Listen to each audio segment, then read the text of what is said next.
हाय। तो next topic है इसमें न्यूमेरिकली ग्रेटेस्ट टर्म। ठीक है,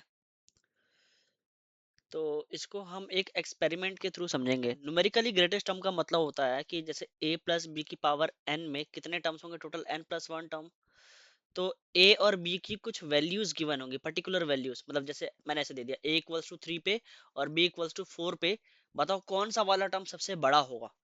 ठीक है, तो एक एग्जांपल के थ्रू या एक प्रैक्टिकल एक्सपेरिमेंट के थ्रू समझते हैं। ठीक है, तो जैसे मान लिया 1 + x⁴ तो इसमें टोटल 7 टर्म्स होंगे।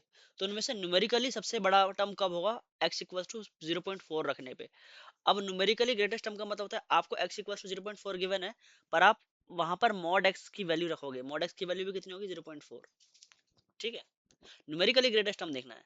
तो देखो पहला टर्म क्या होगा इसका, 6c0। दूसरा टर्म 6c1 x⁴ तीसरा टर्म 6c2 x⁴ चौथा टर्म 6c3 x⁴, फिर 64 x⁴।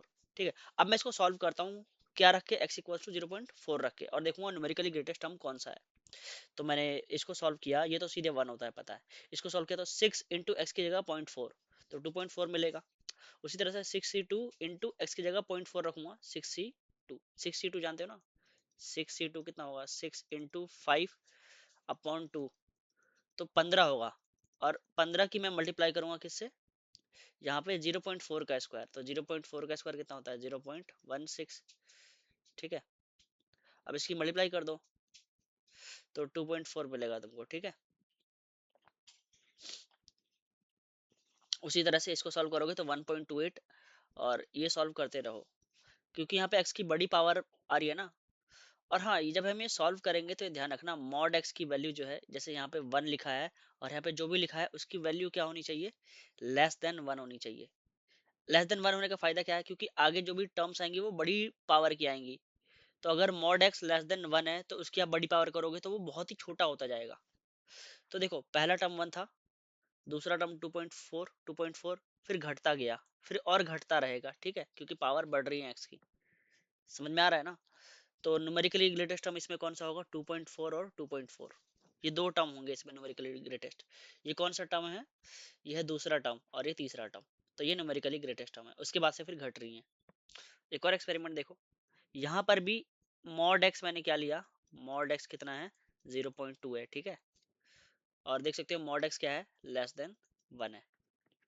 तो इसमें भी मैंने सारे टर्म्स को कैलकुलेट किया, तो पहला टर्म 1 आया, दूसरा 1.4, फिर घटने लगा। क्यों, क्योंकि x की पावर बढ़ने लगी ना, क्योंकि मॉड x 0.2 है और ये x²। एक्चुअली में मुझे यहाँ पे मॉड x लिखना चाहिए था, मॉड x।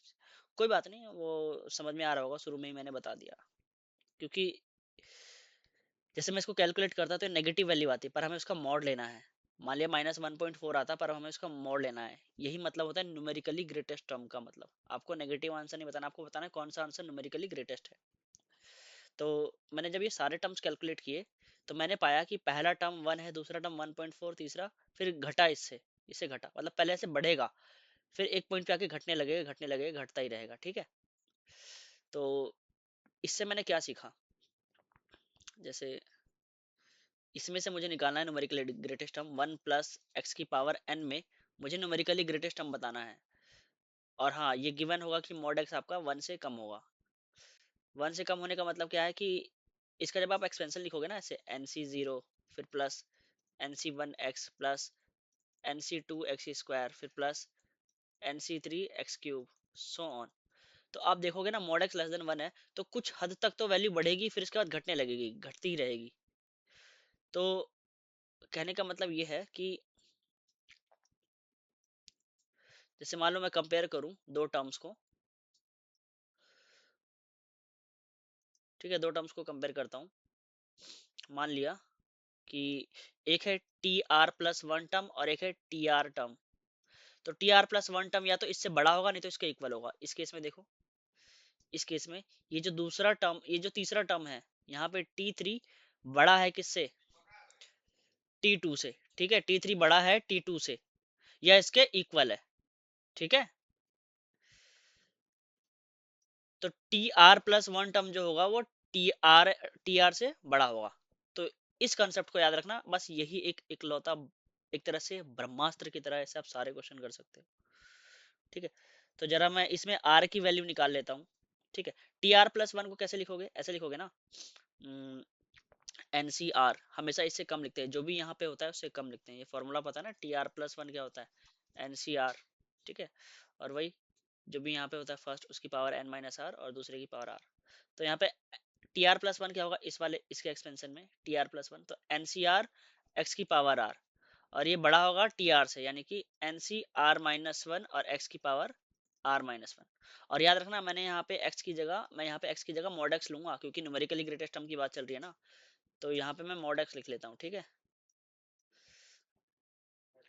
एक्स नेगेटिव भी होगा तो हम पॉजिटिव ले लेंगे, तो यहाँ पे मैं इसको लिखता हूँ N C R upon N C R minus one, ये बड़ा होगा किसके, वन अपॉन मॉड एक्स के।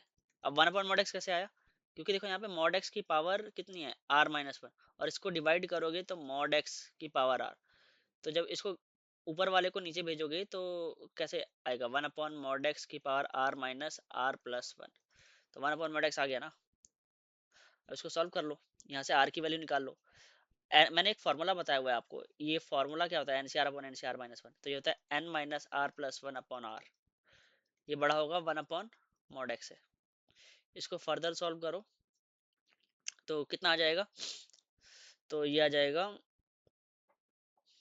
इस क्रॉस मल्टीप्लाई कर देते हैं, तो ये देखो n प्लस वन को एक साथ लिख लेता हूँ मैं, तो n प्लस वन को एक साथ लिख लिया, mod X minus R mod X, उस तरफ जाके ये r हो जाएगा।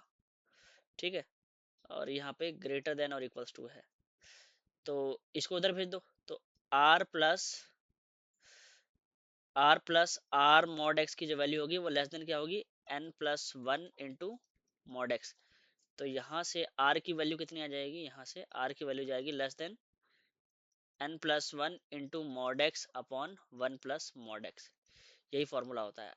ये r की वैल्यू आएगी, r की वैल्यू इससे कम होगी। ठीक है, n plus one mod x one plus, ये आपका रिजल्ट कब आया है, जब आपने ये सॉल्व किया है, T R plus one is greater than T R, आपने जब इसको सॉल्व किया है तो आपको ये रिजल्ट मिला है। और किसके एक्सपेंशन से सॉल्व किया है, आपको यहाँ पे वन होना चाहिए, यहाँ पर x, और यहाँ पे n, n नेचुरल नंबर होगा। ठीक है, और ये जो मॉड x होगा ये हमेशा लेस देन वन होगा, तो आपने इसके एक्सपेंशन को सॉल्व किया तो आपको r का ये वैल्यू मिला। तो अब देखो यहाँ पर भी r की वैल्यू देखते हैं क्या मिलता है। ठीक है, इस रिजल्ट को लिख लो, ये बहुत ही इंपॉर्टेंट रिजल्ट है, इस रिजल्ट को लिख लिया हमने, इस इनइक्वालिटी को सॉल्व किया है तो हमको ये रिजल्ट मिला है। ठीक है, इस वाले इनइक्वालिटी को। अब देखो ये जो हमने पुराने क्वेश्चन है इसमें सभी, क्या ये सभी टर्म्स लिखने की जरूरत थी, इसमें मेरे को न्यूमेरिकली ग्रेटेस्ट टर्म बताना था, तो क्या इन सभी को लिखने की जरूरत थी इसके एक्सटेंशन में, मतलब कि वन प्लस एक्स की पावर कितनी थी, सिक्स, और मेरे को बताना है न्यूमेरिकली ग्रेटेस्ट टर्म जब एक्स की वैल्यू कितनी है, पॉइंट फोर, तो तुम एक काम करो आर की वैल्यू निकालो ना, तो R should be less than क्या होना चाहिए, N plus one mod X upon one plus mod X, तो r जो होगा less than n plus one, यानी कि n सिक्स है तो ये सेवन, इंटू मॉड एक्स कितना है, point four, upon one plus point four, तो r की वैल्यू कम होनी चाहिए किससे, तो r की वैल्यू कम होगी किससे, 2.8 अपॉन 1.4, तो ये r की वैल्यू जो है कम होनी चाहिए टू से। अब देखो यहाँ पे r कितना आया है, इंटीजर आया है, अगर तुम्हारा r इंटीजर आएगा ना तो इसका मतलब दो ग्रेटेस्ट टर्म होंगी, मतलब कि हमने किसको, ये r हमारा सॉल्व किसको करके आया था, इसको सॉल्व करके आया था ना, r की वैल्यू क्या नीचे दो से कम, तो r हमारा किसको सॉल्व करके आया था, इसको सॉल्व करके आया था ना, T R plus one greater than T R. अब r की वैल्यू तुम्हारी टू आई है ना, आपने r कैलकुलेट किया तो वो टू आया है, यानी कि यहाँ पे टू रखो, तो थर्ड टर्म जो होगा वो बड़ा होगा किससे, सेकेंड टर्म से, या उसके इक्वल होगा। तो देख सकते हो यहाँ पे आप, यहाँ पे देख सकते हो थर्ड टर्म है वो सेकेंड टर्म के इक्वल है, या बड़ा है, या तो बड़ा आएगा नहीं तो इक्वल आएगा, तो इस केस में इक्वल भी आया, क्यों, क्योंकि r देखो इंटीजर आया है। तो हमेशा याद रखना, जैसे आप इसको सॉल्व किए, इसको आप सॉल्व कर रहे हो टी आर प्लस वन को is greater than T R, तो आपकी आर की वैल्यू क्या आई है, यही आई है ना, R should be less than N plus one mod X upon one plus mod x.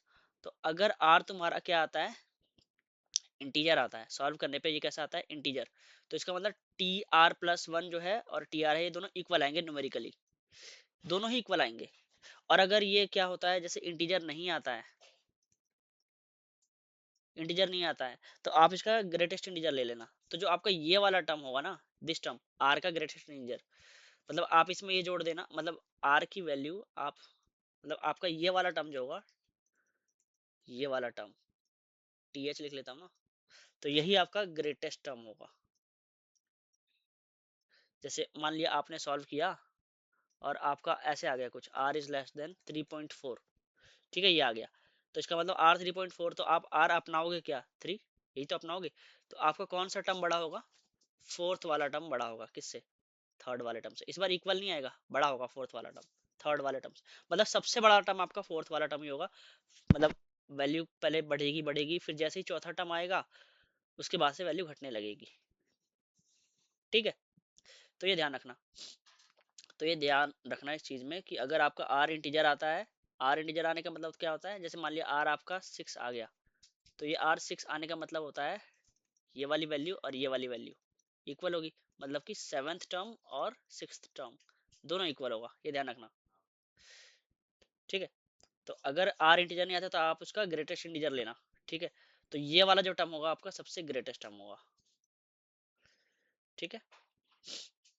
जैसे इस वाले केस में देखो, 1 + x⁻7 में एट x इक्वल्स टू 0.2, तो इसमें r की वैल्यू निकाल के देखो, r क्या होना चाहिए, कम होना चाहिए किससे, n+1, यानी कि 8, n+1 8 हो जाएगा, into mod x, mod x कितना है 0.2, अपॉन 1 + मॉड x, यानी कि 1 + 0.2। तो ये r कैलकुलेट करके देखो, r कम होना चाहिए, 8 × 2 16, यानी कि 1.6 अपॉन 1.2, तो कितना आ रहा है, 1 पॉइंट समथिंग आ रहा है ना। तो r की वैल्यू आपकी 1 ही आएगी, यानी कि इसमें एक ही ग्रेटेस्ट, एक ही बड़ा टर्म होगा। अब r की वैल्यू आप क्या एक्सेप्ट करोगे, 1, 1 पॉइंट समथिंग से कम, यानी कि r हमारा क्या होता है, इंटीजर होता है, तो r क्या होगा 1, यानी कि आपका कौन सा वाला टर्म, सेकंड टर्म सबसे बड़ा होगा। तो देख लेते हैं इसमें सेकंड टर्म सबसे बड़ा है क्या, तो हाँ देखो 1.4 है ना सेकंड टर्म, यही सबसे बड़ा है, ये सारे टर्म छोटे हैं इसके बाद से, तो ये ध्यान रखना। तो न्यूमेरिकली ग्रेटेस्ट टर्म निकालने का मतलब क्या होता है, अगर आपको कुछ ऐसा दिखे, अगर आपको कुछ ऐसा दिखे 1 + x⁻n, और यहाँ पे जो वैल्यू है ना इसका मॉड लोगे तो वो 1 से कम होना चाहिए, तो आप r कैलकुलेट कर लेना। मतलब आपने सॉल्व कौन सी इनइक्वालिटी सॉल्व करी है, ये वाली tr+1 is greater than tr, तो आप इसको सॉल्व करोगे तो आपका रिजल्ट क्या आया है कि r should be less than n+1 mod x upon 1 + mod x, ये सॉल्व करना, यहाँ से r की वैल्यू आ जाएगी। और अगर r इंटीजर आता है इसका मतलब दो ग्रेटेस्ट टर्म होंगे, और अगर r इंटीजर नहीं आता है तो एक ही सबसे बड़ा टर्म होगा, और वो सबसे बड़ा टर्म कौन सा होगा, उसका ग्रेटेस्ट इंटीजर लेना ना, उसमें 1 जोड़ देना, तो ये वाला टर्म सबसे बड़ा होगा, ठीक है। तो बहुत समझा दिया, कुछ क्वेश्चन देखते हैं। जैसे इस वाले क्वेश्चन में, the largest term in the expression, इस वाले एक्सप्रेशन में लार्जेस्ट टर्म बताना है, ठीक है। तो इसको कुछ ऐसा बना देते हैं ना, 1 + समथिंग, मतलब 1 + x टाइप में बना देते हैं। तो क्या करें, 3 को कॉमन ले लेते हैं, 3 को कॉमन ले लिया तो ये अपने पर 50 पावर लेके बाहर निकलेगा, और बचेगा क्या, 1 + 2x/3 की पावर 50। अब जो भी यहाँ पे लिखा हुआ है वो देखो, उसका मैग्नीट्यूड 1 से कम है कि नहीं, x जब हम 1/5 रखते हैं, तो देख लेते हैं। तो 2 × x कितना है, 1/5 अपॉन में 3, तो कितना आया है ये, 2/15। हाँ, तो इसका मैग्नीट्यूड तो 1 से कम है, मतलब कि इसका जो न्यूमेरिकली ग्रेटेस्ट टर्म होगा उसमें हम r की वैल्यू निकाल लेते हैं पहले। तो r क्या था, r should be less than n+1, यानी कि अब इस इसमें जो भी ग्रेटेस्ट टर्म होगा वो 3/50 से मल्टीप्लाई होगा, तो अपने आप ग्रेटेस्ट टर्म मिल जाएगा, ठीक है। अभी इसमें पूछा गया कौन सा वाला टर्म ग्रेटेस्ट टर्म होगा, ये नहीं पूछा गया कि ग्रेटेस्ट टर्म निकाल के बताओ, बस पूछा है कौन सा ग्रेटेस्ट टर्म होगा। तो मैंने इसको कुछ ऐसा बनाया, 1 + x⁻n टाइप बनाया, और मोड x चेक किया, लेस देन 1 है क्या, तो हाँ है, ठीक है। अदरवाइज हम ये वाला फॉर्मूला यूज करते हैं, tr+1 is greater than tr। तो देख लेते हैं। तो r की वैल्यू 51, n+1 की वैल्यू है ये, और इनटू में मॉड x कितना है, 2/15, ठीक है, यही मॉड x की वैल्यू होती है पूरी ये।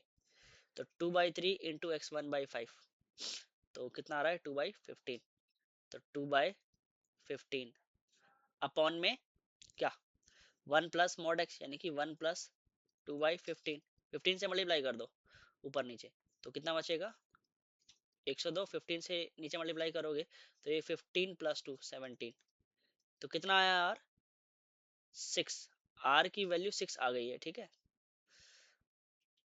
हम्म,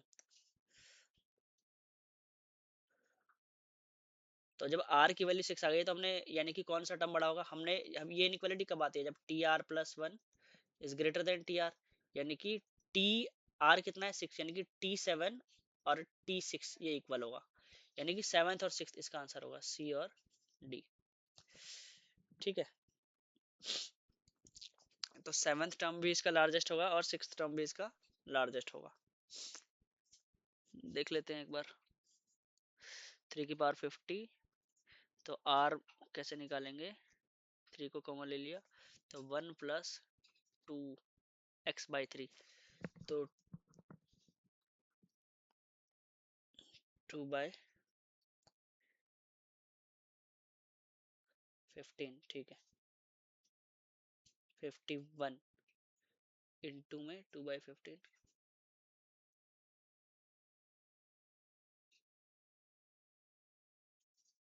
ठीक है। तो ये सेवंथ और सिक्स टर्म जो होंगे इसमें ग्रेटेस्ट टर्म होंगे, सेवंथ और सिक्स, समझ में आ गया होगा। अच्छा अब इस वाले को देख लेते हैं, the largest term in the expression, तो इसमें भी देख लेते हैं, 7 को हम बाहर कॉमन ले लेते हैं तो यहाँ कितना बचेगा 1 माइनस 3x बाय 7 इसकी पावर 25, हमें तो मॉड x से मतलब है ना, नेगेटिव पॉजिटिव भूल जाओ, इसको तुम ऐसे लिख सकते हो 1 माइनस कुछ ऐसा लिख सकते हो, ठीक है।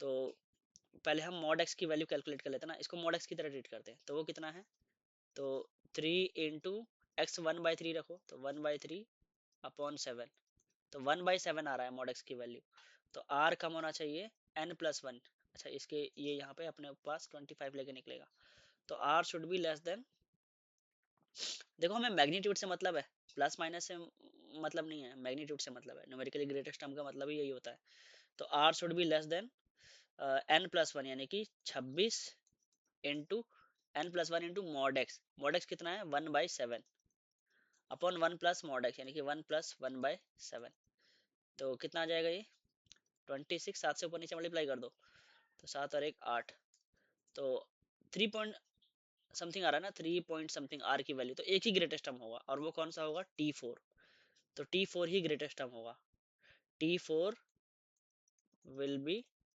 Greatest term.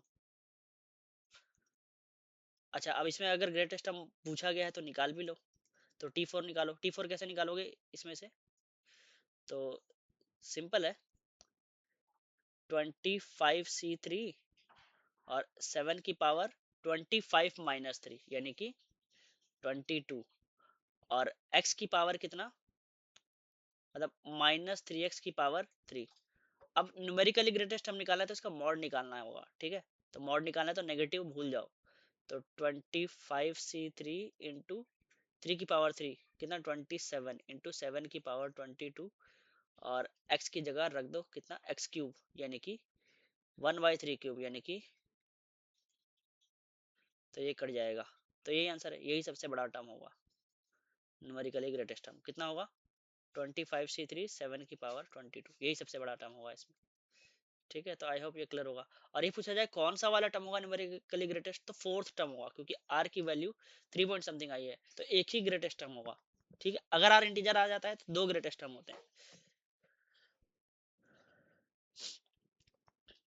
ये भी देख लेते हैं। तो जैसे इसमें पूछा है greatest term in the binomial expression, इसमें ग्रेटेस्ट टर्म पूछा गया है, तो पहले हम ए को बाहर कॉमन लेके लिए देख लेते हैं, तो ए की पावर 9 बाहर आएगा और 1 प्लस 2x अपॉन ए, अब देखते हैं मॉड एक्स की वैल्यू क्या है, तो वो तो 2x अपॉन ए है ना, तो मॉड एक्स की जो वैल्यू होगी 2x कितना 1/3, और ए भी 1 है तो 2/3, क्या ये लेस देन 1 है, हाँ है, तो वो काम करेगा वो फॉर्मूला, तो r should be less than n+1, तो n यानी कि ये कितना है 9, तो यानी कि 10 इंटू में, हाँ n+1 यानी कि 10 इंटू में मॉड एक्स कितना है 2/3, 1 प्लस मॉड एक्स 3 से मल्टीप्लाई कर दो तो 20/5, यहाँ तो 4 आ गया, तो r की वैल्यू 4 का मतलब होता है दो बड़े टर्म होंगे, ये इनइक्वालिटी आई किसको सॉल्व करके, इसको ना T R plus one should be greater than T R, तो r इक्वल्स टू 4 रखो, यानी कि फिफ्थ टर्म और फोर्थ टर्म दोनों इस बार न्यूमेरिकली ग्रेटेस्ट होंगे, फिफ्थ और फोर्थ टर्म। ठीक है, फिफ्थ और फोर्थ टर्म न्यूमेरिकली ग्रेटेस्ट होंगे इसमें। ठीक है, एक और क्वेश्चन देखते हैं, ये लास्ट क्वेश्चन देख लेते हैं। न्यूमेरिकली ग्रेटेस्ट टर्म बताना है इसमें। अब जैसे कोई बच्चा इसमें से 2x कॉमन ले लेता है बाहर, इसकी पावर 34, तो यहाँ पे कितना है 1 प्लस 5y/2x। अब जो मॉड x है वो मॉड x की तरह कौन ट्रीट होगा, वो तो यही ट्रीट होगा ना 5y/2x। तो जरा इसकी वैल्यू देख लेते हैं। 5 y कितना है 2 अपॉन में 2x कितना है 3, तो कितना आ रहा है 10/6। तो ये तो वर्क नहीं करेगा, ये मॉड x ग्रेटर देन 1 हो गया। तो अब क्या करें, ये तो फेल हो गया हमारा। तो अब दूसरा देखते हैं, दूसरा क्या ले सकते हैं इसमें से। तो क्यों ना 5y को ही कॉमन ले लें। तो 5y को कॉमन लोगे तो अपने पर पावर है 34 लेके निकलेगा, तो बचेगा कितना 2x अपॉन 5y प्लस 1। तो इसकी पावर 34। अब इसमें हम r की वैल्यू मॉड इसकी वैल्यू कितनी आएगी 2x अपॉन 5y की, वो 6/10 आएगी। ठीक है, तो अब r देख लेते हैं। r should be less than क्या 35 n plus 1 into mod x, यानी कि 6/10 अपॉन 1 प्लस 6/10। तो 10 से मल्टीप्लाई कर दो, तो कितना आ जाएगा ये,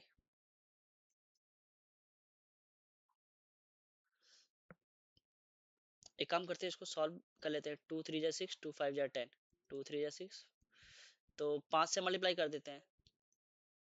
तो 105 न्यूमरेटर में आ गया, 5 से मल्टीप्लाई करोगे तो ये 8, तो 8 1 जा 8, 8 3 13 पॉइंट समथिंग आया है। तो आर की वैल्यू जो आई है वो 13 आई है। ठीक है, पर ऑप्शन में तो नहीं है कुछ भी। तो ऐसा क्यों हुआ, ऑप्शन में क्यों नहीं है? क्योंकि जो आपने किसके एक्सपेंशन में सीखा था, 1 प्लस एक्स के एक्सपेंशन में सीखा था, 1 प्लस एक्स की पावर एन में। तो इसका एक्सपेंशन में क्या होता है NC0 NC1x। और ये किसको कौन सा एक्सपेंशन है, ये उल्टा एक्सपेंशन लिख दिया आपने। कौन सा वाला, आपने जो r की वैल्यू निकाली है ये एंडिंग से निकाल दी। कैसे, क्योंकि आपने एक्सपेंशन किसका लिख दिया 2x अपॉन 5y प्लस 1 इसके एक्सपेंशन में। तो इसका एक्सपेंशन तो उल्टा होने लगेगा ना। जैसे मैं आपसे अगर पूछूं 1 प्लस एक्स का पावर n का एक्सपेंशन क्या होगा, तो NC0 plus NC1x plus NC2x²। लेकिन अगर x प्लस 1 का एक्सपेंशन करोगे तो ये भी यही होगा, लेकिन उल्टा से लिखना होगा। कैसे, NC(n)x की पावर n, फिर NC(n-1)।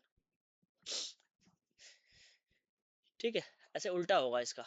मतलब आप कैसे लिखोगे, NC0 तो लिखोगे यहाँ पे, NC0 तो लिखोगे, लेकिन x की पावर क्या करना होगा यहाँ पे आपको। तो x की पावर आप क्या करोगे n, फिर NC1 तो लिखोगे। और हाँ, ये NC0 NCn दोनों एक ही बात है। ठीक है, NC1 NCn-1 एक ही बात है, फिर x की पावर n-1 1 की पावर ये। तो ये एक्सपेंशन कुछ उल्टा उल्टा होता है। तो बस r की वैल्यू 39 है। मैंने आपको बताया था एंडिंग से अगर आपको टर्म गिवन है तो स्टार्टिंग से कौन सा वाला टर्म होता है। जैसे एंडिंग से pth टर्म, तो स्टार्टिंग से कौन सा term n-p plus 2th term होता है ना स्टार्टिंग से। तो n कितना है यहाँ पे, n कितना है, n है 34।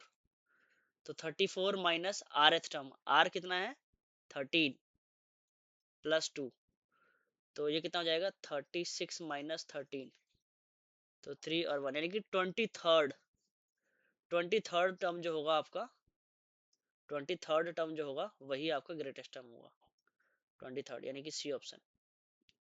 और अदरवाइज आप इसको ऐसे भी कर सकते हो, इतना कुछ झेलने से अच्छा है आप ब्रह्मास्त्र लगा दो, 2x प्लस 5y नीचे। क्या लिखा हुआ था, 2x plus 5y raise to the power 34, और x कितना गिवन था,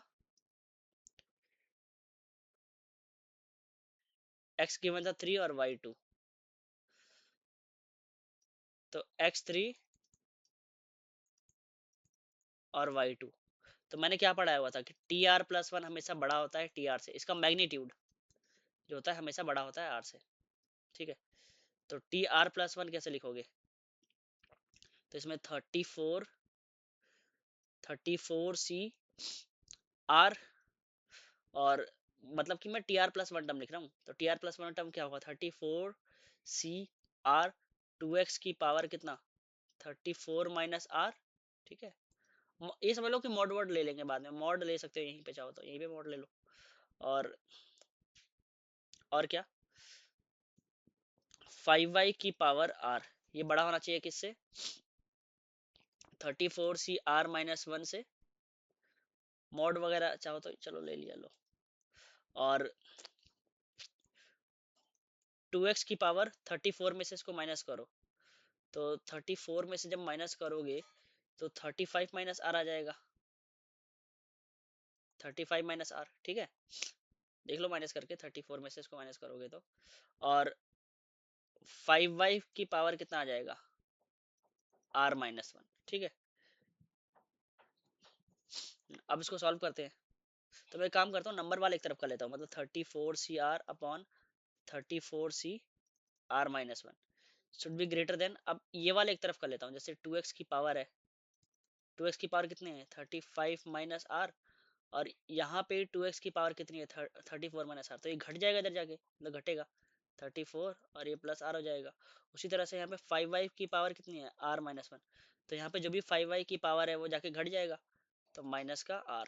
ठीक है, अब ये फॉर्मूला लगाओ, ये कौन सा फॉर्मूला होता है इसका, ये कुछ ऐसे लिखा ना, NCR/, में NCR - 1, तो आप इसको कैसे लिखते हो, इसमें से इसको घटा के लिखते हो ना, तो यहाँ पर भी 34 में से इसको घटाओगे, तो 34 में से इसको घटाओगे, 34 - R+1, अपॉन में क्या लिख देते हो, R, तो R यानी कि ये R। ठीक है, ये तो फॉर्मूला लिखते हो, should be greater than 2x की पावर, अब 2x यानी कि R से R कैंसिल, और 35 में से 34 चला जाएगा, तो कितना बचेगा, 1 ही बचेगा, और 5y की पावर -1, तो उस 5y को मैं ऐसे लिख लेता हूँ। ठीक है, यानी कि 34 - R+1/R should be greater than 2, x की वैल्यू देखो क्या लिखते हैं हम, x कितना है, x 3 है और y 2 है, तो x 3 और 5 इंटू वाई कितना है 2, तो x 3 और y 2। ठीक है, तो 2 से 2 कैंसिल, ये 3/5 आ गया। ठीक है, तो 30, ये हो जाएगा 35 - R, देखो ये दोनों जुड़ गया, 35 - R इज ग्रेटर देन, और एक काम करते हैं, 5 की मल्टीप्लाई कर देते हैं इस तरफ। ठीक है, और 3R। ठीक है, तो यहाँ से 35 × 5 कितना होगा,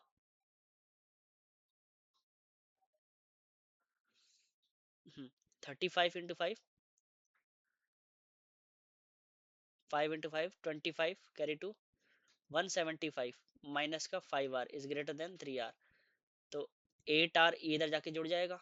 ठीक है, तो 8R should be less then 175, तो R should be less then 175/8, तो जरा डिवाइड करो इसको, तो 8 2 जा 16, और R की वैल्यू 22 आई है, 22 पॉइंट समथिंग आई है। ठीक है, 22 पॉइंट समथिंग, और हम इसको सॉल्व कैसे किए थे, TR+1 should be greater than TR।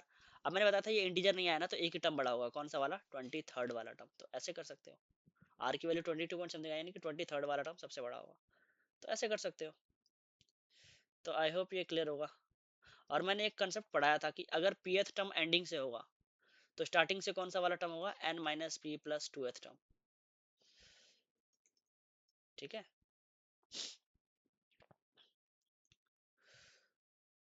तो इस वीडियो में इतना ही, मिलते हैं नेक्स्ट वीडियो में।